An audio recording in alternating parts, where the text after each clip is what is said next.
কার্শিয়াং যাওয়ার আগে ঠিক এরকমই একটা গেট পড়ে, মানে বাড়ির থেকে বেরিয়ে থেকে শুরু করে টানা বাইক চালিয়ে যাচ্ছি, রেস্ট হয়নি, আর গরমটা অত্যাধিক এদিকে। তখন আবার ফুয়েলের প্রাইস বেশি, 108 টাকা লিটার। 1971 সালে যুদ্ধে সমুদ্র বিজয়ের স্তম্ভ ওটা। আমাদের বাইক সেলিব্রিটি হয়ে গেছে ভাই, বেশি আনকমন বাইক হয়ে গেলে এটাই হয়। আমরা বেরিয়েছি যখন, ঘুরবো ভেবেছি যখন, তো ঘুরবো, 4th গিয়ারে উঠবো পাহাড়ে, এই হচ্ছে আমাদের অ্যাডভেঞ্চার।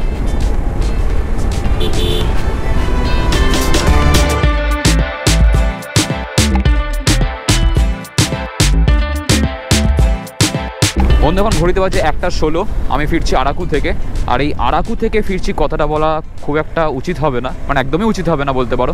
আর আমি এখন ফিরছি পুরোপুরি একা। যারা আমার এর আগের ভিডিওগুলো দেখেছো তারা জানবে যে আমরা এখন রয়েছি হচ্ছে ভাইজ্যাকে। আর ভাইজ্যাকে এসছিলাম আমি আর সৌম্যজিৎ গত পরশুদিন বাড়ির থেকে বেরিয়ে। তো হঠাৎ কেন একা ফিরছি হোটেলে সেটা জানতে হলে তোমরা শুরু থেকে দেখতে থাকো ভিডিওটা, তারপর আবার তোমাদের সঙ্গে কথা হচ্ছে। মানে এইরকম যে কার্ড লকগুলো হয় সেগুলো টাচ করার পরেও সমুর লক টেনে টেনে দেখছে। আমিই বললাম রীতিমতন যে দেখে নাও গেটটা লক হলো কিনা। গুড মর্নিং, লিফটের বেলতে আজকে গুড মর্নিং করছি। যাচ্ছি হচ্ছে এখন আমাদের সকালে ব্রেকফাস্ট করতে। আমরা নিয়েছি হচ্ছে ইডলি আর বড়া। ফার্স্ট একটু নকশা করে চামচ দিয়ে কেটে কেটে খাবো তোমাদেরকে দেখানোর জন্য, তারপরে কিন্তু হাতে করে শুরু করবো ফর্মালিটি। একটু আগে তোমাদেরকে যে রুমটা দেখিয়েছিলাম, যে রুমে আমরা ছিলাম সেটা হচ্ছে 401, এটা হচ্ছে তার কার্ড। আর এখন আমরা যে রুমটাতে রয়েছি এটা হচ্ছে 408। আমরা সবেমাত্র এই রুমটার জন্য চেক ইন করলাম, কারণ আমাদের একদিনেরই বুকিং ছিল। এই হচ্ছে 408 এর কার্ড, মানে ঠিক অপোজিটটা। ওই হচ্ছে 401, এই হচ্ছে 408। আর রুমটা খানিকটা এরকম একই রুম বলতে পারো, খালি ভিউটা আলাদা। এদিকে হচ্ছে পাহাড়ের ভিউ আর ওদিকে ছিল হচ্ছে সমুদ্রের ভিউ। চলো ফটাফট রেডি হই আমরা। হিসেব মতন এখন আমাদের কাছে দুখানা রুম রয়েছে, কিন্তু 11টা পর্যন্ত। আর চলো চলো। তো আমাদের নতুন রুমে সমস্ত জিনিসপত্র শিফট করা হয়ে গেছে। Riding jacket, luggage, riding pant, tank bag সব কিছু শিফট করা হয়ে গেছে। আমার যে ট্যাঙ্ক ব্যাগটা রয়েছে ওটা পিঠে নিয়ে নিয়েছি। সময় রেডি? ঘড়িতে বাজে 10:25। ভেবেছিলাম 8টার সময় বেরোবো, সেখানে 10:25 বাজে। বাইকে ফুয়েল অনেকটাই কম রয়েছে, ফার্স্টে গিয়ে ফুয়েল আপ করাতে হবে। আর আজকে ট্রিপ মিটারটা এখান থেকে করে নেবো হচ্ছে 0। ট্রিপ 2 কালকে চলেছে হচ্ছে 464 কিলোমিটার, ফুয়েল রেঞ্জ 110 দেখাচ্ছে। তো বন্ধু হোটেল থেকে আমরা বেরিয়ে পড়েছি আর এখন যাব হচ্ছে আরাকুর দিকে। আরাকু যেতে এখান থেকে সময় লাগবে প্রায় 3 ঘন্টা। ভেবেছিলাম 8টার সময় বেরিয়ে যাবো, আমি 6টার সময় উঠে হাফ রেডি হয়ে বসে রয়েছি। প্রায় 18 থেকে 19 বার ডেকেছি মালটাকে, তাও ঘুম থেকে ওঠেনি। তবে বিশাখাপত্তনম কিংবা ভাইজ্যাকেতেও কিন্তু দেখার মতন প্রচুর জায়গা রয়েছে। এখানে যদি আমরা আশপাশটাকে এক্সপ্লোর করি তাহলে 10 থেকে 12টা মতন জায়গা রয়েছে। টাইম ফর ওয়েদার আপডেট, আকাশ হালকা মেঘলা রয়েছে, তার সঙ্গে আরে দাঁড়া ভাই, সকালে 2-1 পশলা বৃষ্টিও হয়ে গেছে। কালকে যখন আমরা রাত্রিবেলা ডিনার করতে গেছিলাম, ডিনার নিয়ে ফেরার সময় ছিটে ফোটা বৃষ্টি পড়েছে। দেখতেই পাচ্ছ আমাদের ডান দিকের সমুদ্র, আর এই সমুদ্র উপকূলবর্তী এলাকায় সাইক্লোন যদি আসে তাহলে অসুবিধা তো হতেই পারে। ভাইজ্যাকের রাস্তা কিন্তু খুব সুন্দর ভাই, পাহাড়ি ঢালের রাস্তা, চড়াই উতরাই রয়েছে হালকা, তার উপরে এতটাই চওড়া যে গাড়ি পাস দিতে খুব একটা অসুবিধা হয় না। তবে আরাকুর রাস্তা কিন্তু সরু। আমরা এই যে বোথ সাইড লেন দেখতে পাচ্ছ, এই একটা সাইডের রাস্তা হচ্ছে আরাকুর রাস্তা। সামনে দেখো কতটা উপরে উঠে গেছে রাস্তাটা। এটা কি গোপ্রোতে কতটা বুঝতে পারছো জানি না, বাট দেখো কতটা উঁচু রাস্তাটা। এটাও কিন্তু বেশ চড়াই রয়েছে, গাড়ি একদম টেনে উপরে উঠছে।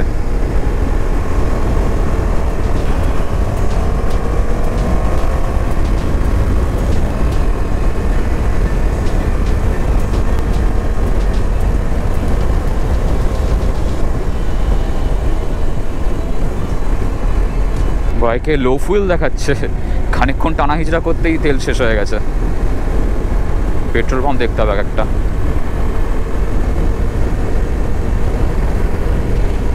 লো ফুয়েল থাকা অবস্থাতেই গাড়ি ভাগিয়ে নিয়ে আমরা অনেকটা চলে এসেছি।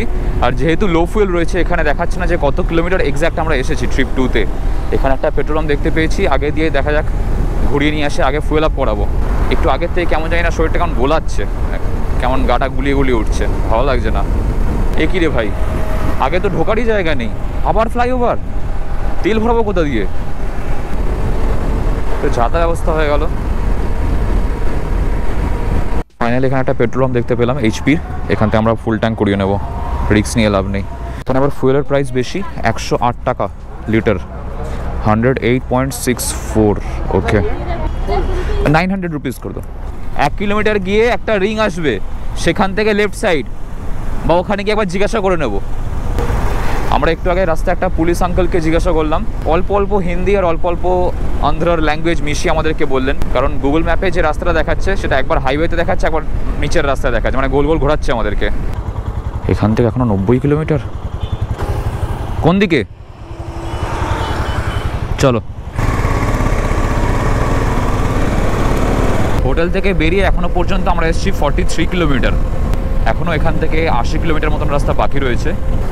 রায়পুর 553, বিজয়নগরম 6 কিলোমিটার এখান থেকে ডান দিকে ঢুকে যাবে, কিন্তু আমরা বিজয়নগরমকে বাইপাস করে দিয়ে বেরিয়ে যাবো।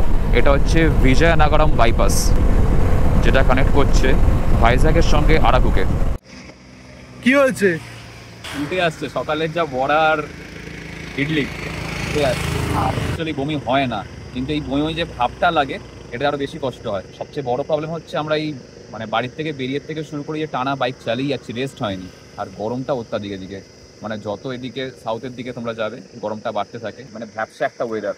সকালে ওই বড়াটা খাওয়া উচিত হয়নি আমার, কারণ সাউথের খাবার তো হট করে নর্থের থেকে এসে রিচ তো এদিকে সবকিছু রিচ। কালকে আমরা সেই যে পোলাওটা খেয়েছিলাম ওই পোলাওটাও রিচ ছিল, মানে মশলার ঝাল। একমাত্র ফ্রাইড রাইসটা ছিল বলে বাচ্চা ফ্রাইড রাইসটাও ঠিক ছিল। ব্যাপারটা হচ্ছে আমার এই ব্যাগেতেই ফার্স্ট এড কিটটা থাকে। এবার ভাবলাম যে আরাকু যাচ্ছি, এখানে কি কাজে লাগবে, মানে ব্যাগটা ধরে রেখে দিলাম, আর এখনই দরকারটা পড়েছে। এটাই হয়, নিয়ে বেরোনো উচিত ছিল। ঠিক আছে চলো সামনের দিকে দেখি, যদি একটা সোডা ফোডা কিছু টাইপের পাই সেটা খেতে হবে। চলো, খানিকক্ষণ ওই জন্য দাঁড়িয়ে গেছি, মানে যত বাইক চলছে না ততটা ভিতরটা গোলাচ্ছে, ওই জন্য দাঁড়িয়ে গেলাম সাইড হয়ে। আর রাস্তা এরকমই, রাস্তা কোনো হেলদোল নেই, যাচ্ছি তো যাচ্ছি, ওটা কি, এটা কি রাস্তা। এখন মনে হচ্ছে একটু খারাপ থাকলে বরং ভালো হতো, অ্যাটলিস্ট মাইন্ডটা ডাইভার্ট হতো। সোজা শটাং সেই ওইদিকে একবার দেখাও, ক্যামেরাটা ঘুরিয়ে, সেই ওদিক থেকে রাস্তা শুরু, এদিকে সোজা চলে গেছে, কোনো হেলদোল নেই। খানিকটা এগিয়ে এসে আমরা এখানে দেখতে পেলাম একটা কফি টি শপ, আর এখানে আমরা দাঁড়িয়েছি। এখানে আমাদের গাড়ি সেলিব্রিটি ফিল আসছে গাড়ির, দেখো সবাই দাঁড়িয়ে গেছে ছবি তোলার জন্য। আমাদের বাইক সেলিব্রিটি হয়ে গেছে ভাই, কিন্তু আমরা গোবাচারের মতো এদিকে দাঁড়িয়ে রয়েছি, আমাদের কোনো পাত্তা নেই, আমাদের গাড়ির ভাও আছে। এখন আমরা জিজ্ঞাসা করলাম যে সোডা ওয়াটার আছে কিনা, কিন্তু সোডা ওয়াটার নেই, মিল্কশেক রয়েছে। মিল্কশেক যদি এর মধ্যে যায় তাহলে আরো শেক হয়ে যায় ব্যাপারটা।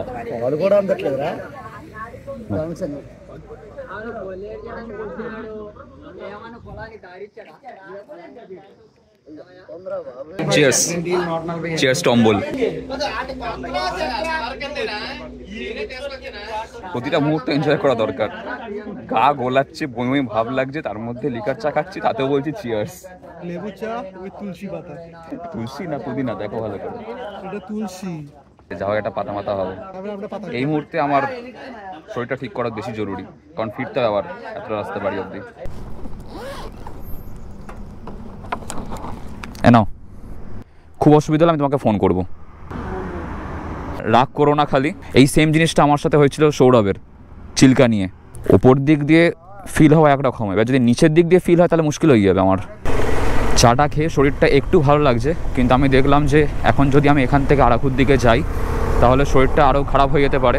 আর তাছাড়া কালকে আমাকে বাড়িও ফিরতে হবে, মানে আমাদের দুজনকেই বাড়ির দিকে যেতে হবে, তো তাতে আমার অনেকটা জার্নি হবে। এখান থেকে আমাদের বাড়ির ডিস্টেন্স হচ্ছে 975 কিলোমিটার, অলমোস্ট ধরে নাও 1000 কিলোমিটার রাস্তা। তো এই 1000 কিলোমিটার রাস্তাটা বেশি ইম্পর্টেন্ট ফেরাটা। তো সেই জন্য আমি সৌম্যকে বললাম এতটা যখন যে এসেছো তুমি আমার কথা বাদ দাও, আমি সেরকম হলে ব্যাক করে যাচ্ছি, তুমি আস্তে আস্তে যাও আরাকু অব্দি ঘুরে এসো। কারণ ও ভেবে রেখেছে যখন যে আমি আরাকুটা দেখবো, ওর প্ল্যানেতে ব্যাঘাত দেওয়াটা আমার কোনো অধিকার নেই, একদমই অধিকার নেই। আমি যেতে পারছি না, আমার খারাপ লাগছে ঠিকই, কিন্তু আমি কি আর করে যাবে, শরীরের উপর তো কিছু বলে না। কারণ ঠিক আছে, ও যাক, ও দেখে আসুক, আমি এর আগে গেছি, এবারটা যাওয়া হলো না, ঠিক আছে। আরাকু থেকে মাঝপথে ফিরে আসার পর রুমেতেই বসেছিলাম, আর রুমে বসে বসে মনে হলো যে কেননা একটু বেরিয়ে ঘুরে আসা যাক। তো কোথায় যাব না যাব ভাবতে ভাবতে ভাবলাম যে সি বিচের ধারেই যাই, গিয়ে একটু বসি। সৌম্যকে ফোন করলাম, ও ব্যাক করা শুরু করে দিয়েছে, যে সি বিচে বসে না থেকে বরং কৈলাসগিরি মন্দিরটা রয়েছে কাছাকাছি, সেটা ঘুরে আসি। আর এখান থেকে কৈলাসগিরি ডিস্টেন্স হচ্ছে 9.2 কিলোমিটার, 20 মিনিটস দেখাচ্ছে as per Google map. Zofer একটা খেয়ে নিয়েছি যাতে বমি ভাবটা কেটে যায়, আর এছাড়া পেটের ওষুধ একটা প্যান্টি মেরে দিয়েছি, ব্যাস আপাতত চাঙ্গা বলতে পারো। এই ব্যাগের মধ্যে আমার ওষুধগুলো থাকে, তোমাদেরকে তো এর আগে প্রিপারেশন ব্লগে দেখিয়েছিলাম, কিন্তু আজকে কেন জানি না, মানে হয় না যখন দরকার লাগে তখনই হাতের কাছে জিনিস থাকে না। তো আজকে যখন আরাকুর জন্য বেরিয়েছিলাম তখন ওই ভেতরে যে ব্যাগটা ছিল ওষুধের মেডিসিনের যে ফার্স্ট এড ব্যাগটাকেই আমি বাড়িতে মানে হোটেলে রেখে দিয়ে বেরিয়ে পড়েছিলাম। আজকে সকাল থেকে টোটাল বাইক চলেছে 101 কিলোমিটার, আর এই 101 কিলোমিটারের মধ্যে বলতে পারো 50-100 কিলোমিটার শুধুমাত্র ওই আরাকুর রাস্তায় যাওয়া আর ফিরে আসা। আমি আজ অবধি এত জায়গায় ঘুরেছি, কিন্তু এরকম শরীর খারাপ টাইপের কোনোদিনও কোনো জায়গায় হয়নি। এখানে আসলে অত্যাধিক গরম, আর তার উপরে 2-3 দিন ধরে এই যে সাউথের যে রিচ খাবারগুলো সেগুলো খেয়েই হয়তো এই জিনিসটা হয়েছে। যাকে ওই সমস্ত ভেবে আর লাভ নেই। আমাদের বাঁদিকে হালকা হালকা দেখতে পাওয়া যাচ্ছে সমুদ্র। ও ভাই দেখো কি দারুণ লাগছে, সমুদ্রের ঢেউগুলো এসে পাথরের উপর আছড়ে পড়ছে।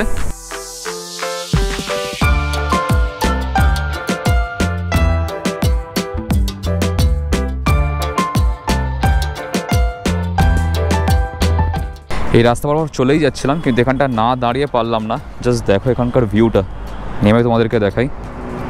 কালকে রাত্রিবেলা আমি আর সমুদ্র যখন এসেছিলাম ডিনার করার জন্য, তখন ওখানটা দাঁড়িয়েছিলাম। আই লাভ ভাইজাগ বলে একটা লেখা রয়েছে, ওখানটা দাঁড়িয়ে ছবি টবি তুললাম। আর এখানে সিনটা দারুণ লাগছে ভাই, পুরো পাহাড়টা দেখো ওখান থেকে গিয়ে সমুদ্রে মিশে গেছে। এখান থেকে এখনও বাকি রয়েছে 4.2 কিলোমিটার 11 মিনিটস। লোকজন এমন অদ্ভুতভাবে দেখছে আমাকে, আমার ভাষাও বুঝতে পারছে না। আমার সাথে কথা বলতে আসলে আমিও ওদের ভাষা বুঝতে পারবো না, এমন বেশ কয়েকবার হয়েছে বেরোনোর পর থেকে। মানে যখন থেকে অন্ধ্রপ্রদেশে ঢুকেছি, অন্ধ্রপ্রদেশের ভাষা একদম বোঝার বাইরে। মানে উড়িষ্যার ল্যাঙ্গুয়েজ একটু একটু হলেও বোঝা যায়, তো এখানকার ল্যাঙ্গুয়েজ মানে এমনই অদ্ভুত টাইপের, বোঝা যায় না কিছু কী বলছে। আমরা বেরিয়েছি যখন, ঘুরবো ভেবেছি যখন, তো ঘুরবো, চাই পেট খারাপ থাক, বমি পাক, যা হয়ে যাক, ঘুরতে হবেই। আরাকু না হোক, অন্য কিছু হবে, বাট ঘোরা হবে। এখান থেকে আমরা ডান দিকে চলে যাব। এখানে কোনো সিগন্যালের বাঁধাবুদি নেই, যে যেমন পারছে যাচ্ছে। আরাকুর দিকে গেছিলাম এইদিকে বাঁ দিকে, আর এখন যাব সোজা ডান দিকে।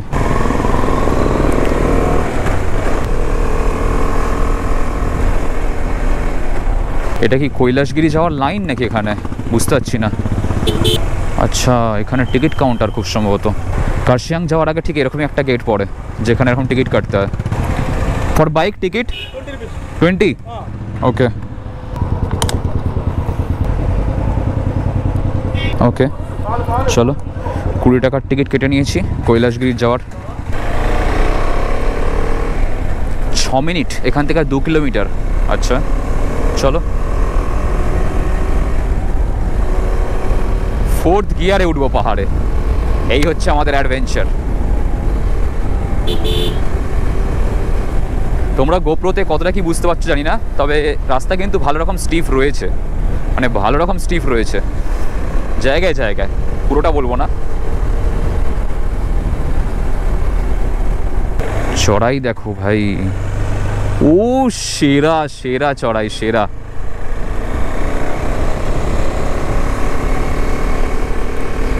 আমাদের সামনে গুগল ম্যাপটা জাস্ট দেখো কেমন ঘুরে ঘুরে উঠেছে রাস্তাটা উপরে, মানে একদম পাহাড়ে উঠছি আমরা। ওয়াও ভাই, আলাদাই লাগছে তো। বাঁদিকে সমুদ্র, ও তেরি।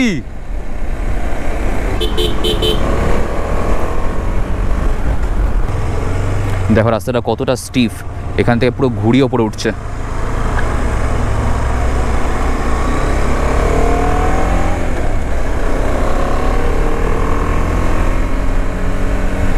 প্রচুর টুরিস্ট এসছে। গেট এদিকে, পার্কিং এদিকে, 4 চাকা ওদিকে, 2 চাকা এদিকে। ওকে চলো।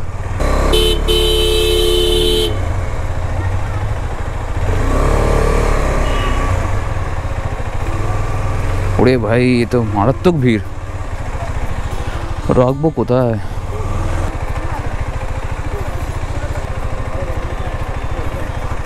এটা হচ্ছে এন্ট্রি গেট। লোকজন হাঁটছে দেখো কেমন করে। এই ঘরটা দেখো কতটা স্টিপ বয়ে যাচ্ছে রাস্তাটা দেখলে। এর ভেতরে আবার টয় ট্রেনও রয়েছে, দেখো ট্রেনটা হর্ন দিচ্ছে, ওই ড্রাইভার কাকু উঠছে ওপরে।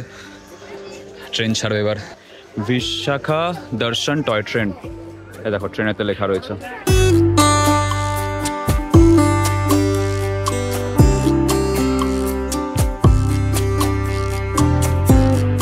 পুরো পার্কটাতে ভিড় দেখো খালি। একটু যে দাঁড়িয়ে কোথাও সেলফি তুলো সেরকম জায়গাও নেই, সবাই যা ছবি তুলতে ব্যস্ত। তার মাঝখানেও জায়গা করে নেবো।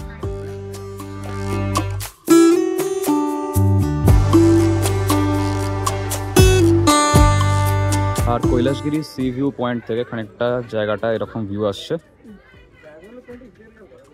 মনে হচ্ছে না ঢেউগুলো থেমে গেছে এসে।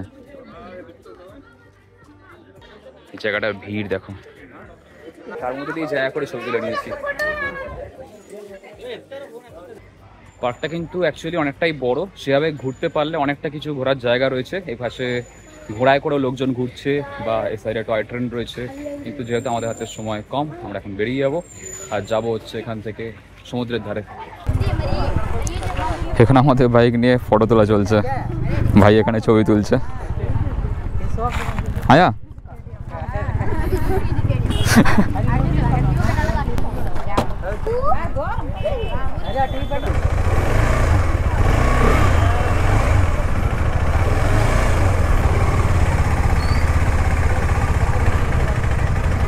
ফ্রাইডে যেখানে যায় সেখানে গিয়ে নিজের ফ্যান বানিয়ে নেয়।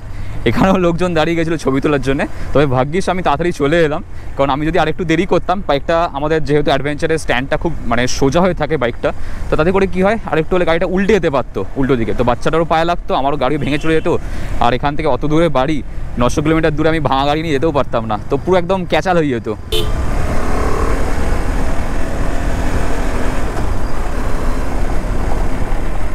তো এখানে দাঁড়িয়ে আমি কয়েকটা ছবি তোলার চেষ্টা করছিলাম, আর করতে করতে কিছু বাচ্চা কাচ্চা এলো, ওদেরকে বললাম যে ভাই দুটো ছবি তুলে দিতে। হিন্দিতে তো বুঝতে পারলো না, তারপর আমি ইংলিশে বোঝালাম। ইংলিশ ঠিক আছে, I can explain in English, but আমার হিন্দি উতনা আচ্ছা নেই হ্যাঁ।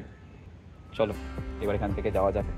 রাস্তা এখান থেকে স্টিপ এরম উঠে যাচ্ছে, আর এ পাশটায় জঙ্গল, এদিকে জঙ্গল এখানে।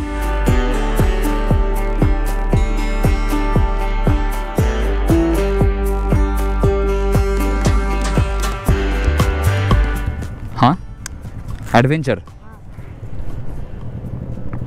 জিজ্ঞাসা করছে, ডিউক কেউ বলে, ডিউক কেউ বলে BMW, অ্যাডভেঞ্চারটা আর কেউ বলতে পারে না। একবার তো কিছু ছেলেপুলে চেঁচিয়ে বলে মডিফাইড ডিউক, মডিফাইড ডিউক। একটু আগে আমরা আরও একটা দেখার জায়গা মিস করে গেলাম, মানে বলতে পারো যে এখন বন্ধ হয়ে যাওয়ার সময় হয়ে গেছে। একটু আগে বাঁদিকে ছিল হচ্ছে ইন্দিরা গান্ধী জু পার্ক, মানে চিড়িয়াখানা ভাইজ্যাগের। এখানে ডান দিকে কিছু লোকজন গাড়ি দাঁড় করিয়ে সমুদ্রে ভিউ এনজয় করছে, আমরাও করব। আমরা চেষ্টা করব যে বিচের কাছাকাছি নিয়ে যাওয়ার বাইকটাকে, খুব বেশি রিস্ক নেব না, একদম বিচে নামিয়ে দিয়ে তারপর দেবো পুলিশ চলে এলো WB এর গাড়ি দেখে, সেটা আবার চাপের ব্যাপার হয়ে যাবে। ফ্রাইডেকে ওই ওপরটা রেখে দিয়ে এই রাস্তা দিয়ে হাঁটতে হাঁটতে হাঁটতে হাঁটতে আমি নিচে নেমে এসেছি, একদম বিচের সামনে বলতে পারো। সমুদ্রের কাছাকাছি এসে এত সুন্দর ভিউটাকে মিস করাটা ঠিক সুবিধার লাগলো না, তো সেই জন্যই নেমে এলাম। বাকি দেখতে পাচ্ছি ওখানে আমার ফ্রাইডেকে নিয়ে লোকজন ছবি তোলা শুরু করে দিয়েছে, মানে আবারও বেশি আনকমন বাইক হয়ে গেলে এটাই হয়।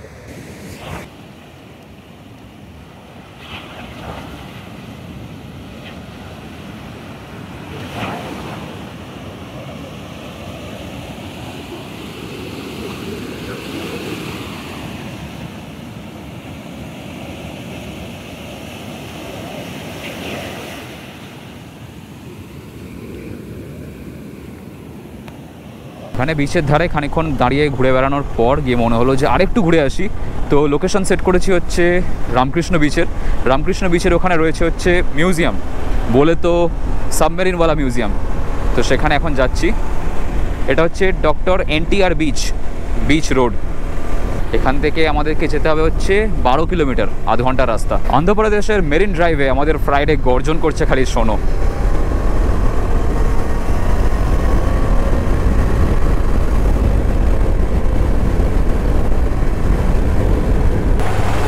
সব জায়গায় ভিড়। এটা হচ্ছে টিনেটি পার্ক আমাদের বাঁদিকে, এখানেও বাইকের লাইন দেখো। আজকে যেহেতু উইকেন্ড পড়ে গেছে না, শনিবার, সেই জন্য আরও ভিড়টা বেশি। এর মধ্যে 80%-এর ওপর লোকজন হচ্ছে লোকাল, ট্যুরিস্ট খুবই কম। তো বন্ধু আমরা চলেই এসেছি INS কুরশুরা সাবমেরিন মিউজিয়ামের একদম কাছাকাছি। আর ডান দিকে দেখো বিজয় স্তম্ভ করা রয়েছে, ভিক্টরি অ্যাট সি 1971, 1971 সালে যুদ্ধে সমুদ্র বিজয়ের স্তম্ভ ওটা।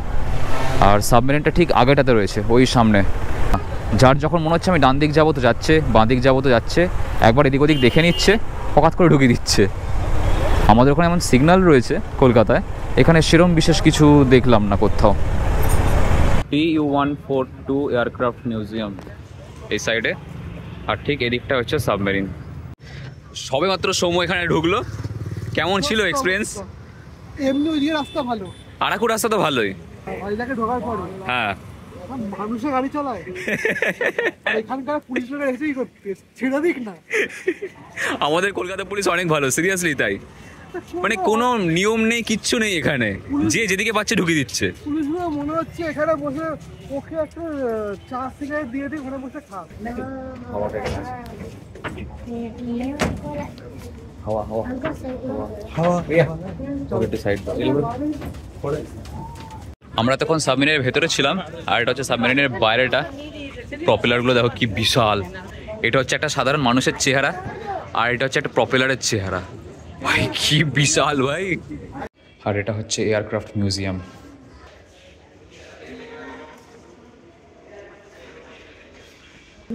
বলছি ভেতরে ভিডিও করা যায় কিনা জানি না, তবে করে নিচ্ছি। এটা মনে হয় ফ্লাইটের ইঞ্জিন।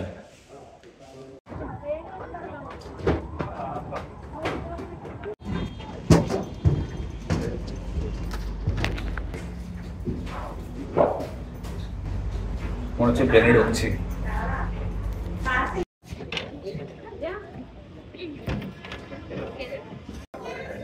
মিউজিয়াম দেখা হয়ে যাওয়ার পর প্রচণ্ড খিদে পাচ্ছে, আর সেই জন্য আমরা চলে এসেছি পাশেই একটা রেস্টুরেন্ট রয়েছে সেখানে, আর সঙ্গে রয়েছে সৌম্যজিৎ। ফ্ল্যাশ মেরে এই জন্য নিচ্ছি যাতে ক্ল্যারিটিটা ভালো আসে। আর কোথায় বসেছি তোমাদেরকে দেখাই। ওপরের ভাবে লাভ লেখা রয়েছে। জানু বসো, তোরা প্যার সে বল দে সকতে। বাকিটা করতে হচ্ছে না। বাকিটা যদি করি আমাদের এখানে বের করে দেবে, বাকিটা করবো না। ব্যাপারটা হচ্ছে প্রচণ্ড খিদে পেয়েছে। খিদে পাওয়ার কারণ হচ্ছে প্যান্ডি। এটা দুপুরবেলা খেয়েছিলাম, আর এক প্যাকেট অরিও খেয়েছিলাম। তারপর দিয়ে প্রচণ্ড খিদে পেয়ে গেছে। খাওয়ান আসুক, তারপর চা খাও দেখাচ্ছি তোমাদের। তো এখন ঘড়িতে বাজে হচ্ছে 6:30। আমরা অনেকক্ষণ হলো উঠেছি, উঠে রেডি সেডি হয়ে গেছি। আর কালকে রাত্রিবেলা ডিনার করার পর আর ভিডিও কন্টিনিউ করিনি, কারণ ভীষণ টায়ার্ড ছিলাম আর ঘুমিয়েও গেছিলাম। আর আজকে সকাল সকাল ওঠারও ছিল, সেই জন্যই আর ভিডিওটা করিনি কালকে রাত্রিরে। গোটা ভিডিওটা ভালো লাগলে মনে করে লাইক করে দিও, চ্যানেলটাকে সাবস্ক্রাইব করে দিও, আর পাশে বেল আইকনটা অবশ্যই বাজিয়ে দাও। আর এখন কোথায় যাচ্ছি সেটা জানতে হলে জুড়ে দেখো।